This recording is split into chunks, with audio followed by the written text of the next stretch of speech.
kahit kung pa lang po. Hindi naman po.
Faithful.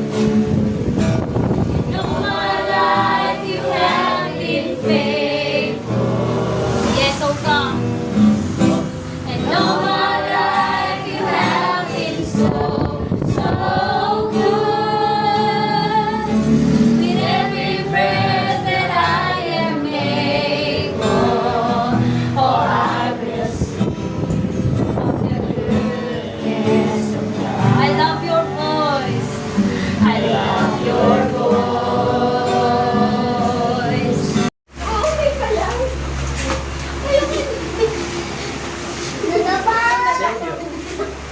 Savior yun. Ano po? Ay, explain ni Ate Cassie. Explain ni Ate Cassie. Harap ka dito. Panganganak ko sa kalsada. Pag matatakot ako. Huwag ako matatakot ko.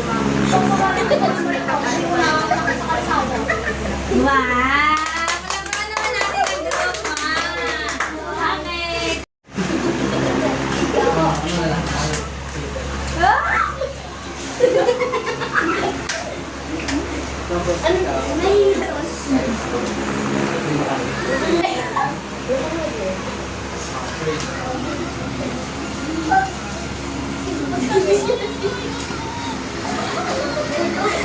Sinasabihan.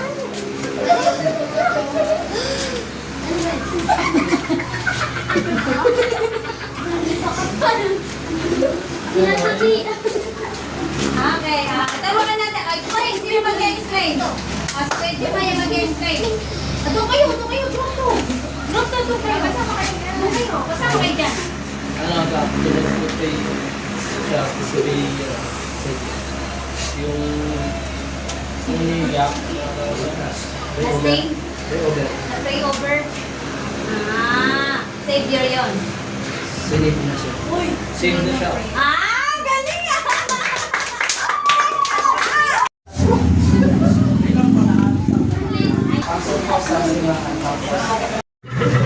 Natumba. Nawala ng malay. Sabi ni Kuya Jimay, sinabi ni Kuya Jimay, may nag-pray na delay hands ba? Delay hands, tapos natumba siya, ibig sabihin safe na siya. Tinanggap niya si Jesus. Kaya siya na-save. Totoo yun. Para ma-save tayo, dapat tanggapin natin si Jesus sa ating puso. Okay? Tama naman. Sa ating puso. Kuya JN naman, ang kanyang salvation o save na kanyang ginawa sa grupo nila ay yung mga may sakit, no? Pinagaling ang mga may sakit. Kaya, tama din yun. Actually, lahat yun ay tama. Palapakan niyo yung sarili. Namin lang doon. Ha? Ano? Ito. Tama lang nalagay ng buhay o estado ng buhay, mahal na mahal kayo ng Panginoon. Dahil walang pinipili ang Diyos. Kung ang nakikita natin sa mundong ito, parang meron tayong may pinipili ang tao, tama ba? Pag maganda siya, lalapitan ko siya. Ay, pag mayaman siya, lalapitan ko siya. Pag mahirap siya, pag wala siyang ganito, wala siyang pakol, o wala siyang ano, hindi ko siya Maraming siya. Dahil hindi ko kami pinakita para